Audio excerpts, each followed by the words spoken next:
آلات اور X ray مشینوں کے ذریعے کوہ ارارات کا تفصیلی دورہ کرنے والے ہیں تاکہ تمام رازوں سے پردہ ہٹایا جا سکے۔ اس کے علاوہ امریکی سائنسدانوں کے سوالات کا جواب دے سکیں۔ حضرت نوح علیہ السلام کی کشتی کے دریافت کا دعویٰ نیا نہیں ہے۔ دوسری جنگ عظیم میں یوناٹ نامی برطانوی فوجی لڑائی میں حصہ لینے کے لیے عراق گیا۔ اس کو تاریخ اور آثار قدیمہ میں کافی دلچسپی تھی، اس لیے اس نے عراق کے بازاروں سے مختلف آثار قدیمہ کی اشیاء خریدنا اور جمع کرنا شروع کی۔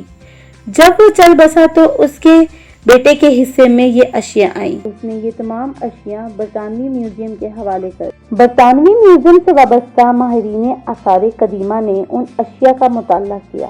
ان تمام اشیاء میں ایک تختی بھی ملی جس پہ قدیمی مصوری زبان میں کچھ لکھا تھا۔ سخت مٹی سے بنی اس تختی پر لکھی عبارات کا جب انہوں نے ترجمہ کیا تو وہ حیران رہ گئے۔ تختی پر درج تھا کہ جب انسانوں کے گناہ بڑھ گئے تو خدا ان سے ناراض ہو گیا اور پھر ان سب گناہ گاروں کو پانی میں ڈبونے کا فیصلہ کیا۔ تب فرشتوں نے وادی تطہیر اور وادی فرات میں موجود ایک نیک انسان یعنی حضرت نوح علیہ السلام تک یہ پیغام پہنچایا کہ ایک وہ کشتی تیار کریں اور اس میں نیک لوگوں کے علاوہ تمام جانوروں کا ایک ایک جوڑا بھی سوار کر لیں۔ اس تختی میں کشتی کو اتنا بڑا بنایا گیا ہے کہ وہ فٹ بال کے ایک اسٹیڈیم کے برابر تھی۔ ماہرین نے اندازہ لگایا کہ یہ تختی 4000 برس پرانی ہے، یعنی حضرت عیسیٰ علیہ السلام سے 200 برس پہلے کی ہے۔ اس طرح طوفان نوح کا ایک اور ٹھوس ثبوت دنیا کے ہاتھ بہت پہلے ہی لگ چکا ہے۔ عام طور پر دوسرے مذاہب خصوصاً اسلام کے منکرین ان واقعات کو ثانوی قصہ قرار دیتے ہیں۔ یہ تمام ثبوت ان کی آنکھیں کھولنے کے لیے کافی ہیں۔ اس تختی پر یہ بھی لکھا ہے کہ نوح کی کشتی آج کل کی کشتیوں کی طرح لمبی نہیں، یہ بیضوی یعنی انڈے نما تھی۔ اس زمانے میں دجلہ اور فرات میں اسی طرح کی کشتیاں چلتی تھیں۔ کشتی کے ٹھہرنے کے مقام کے بارے میں قرآن مجید میں سورہ ہود کی آیت نمبر 44 میں بتایا گیا ہے کہ کشتی ایک بلند مقام یعنی جوتی پر جا کر رکی تھی۔ عراق اور شام کے قدیم باشندے بابل کے دور میں یہ سمجھے تھے کہ کشتی کوہ ارارات پر رکی تھی۔ یہ مشہور پہاڑ جزیرہ ابن عمر کے قریب واقع ہے۔ یہ مقام بھی اب ترکی کے حصے میں ہے، تاہم عراق کی سرحد سے اس سے منسلک ہے۔ مسلم سائنسدانوں اور تاریخ دانوں نے کوہ ارارات ہی کو نوح علیہ السلام کی کشتی کا ٹھہراؤ کا مقام قرار دیا ہے، اس لیے یہ پہاڑ مسلمانوں میں کوہ جودی کے نام سے مشہور ہو گیا۔ تاہم عیسائی مبلغین کا کہنا ہے کہ کشتی کوہ ارارات پر جا کر رکی تھی۔ یہ پہاڑ ارمینیا اور ترکی کی سرحد پر ہے۔ ارمینیا میں 30 عیسوی میں ہی عیسائیت کو سرکاری مذہب قرار دیا تھا۔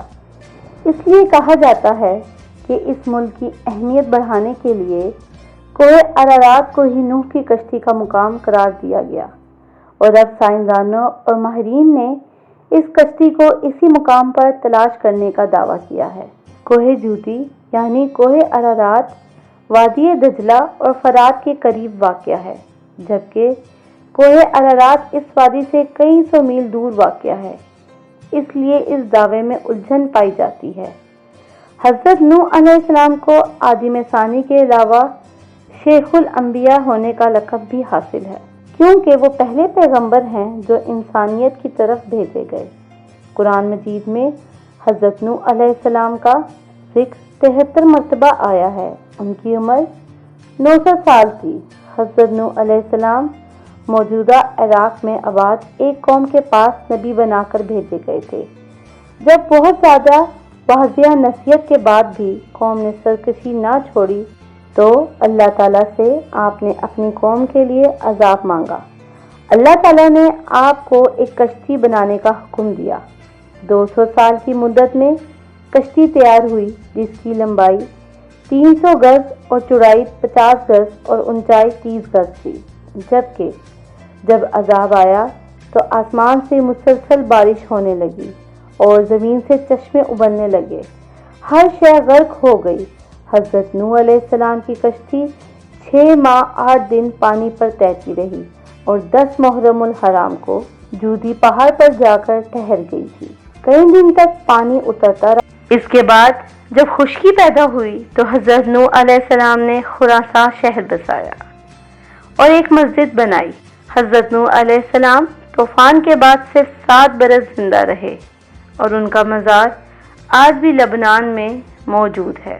ناظرین، سائنسی تحقیقات کچھ بھی ہوں، ہمارا ایمان ہے کہ اللہ ہی سب کچھ بہتر جانتا ہے، اور جو قرآن اور حدیث ہمیں بتاتی ہیں اور جو آسمانی کتابوں میں ہمیں بتایا گیا ہے وہی سب سچ ہے۔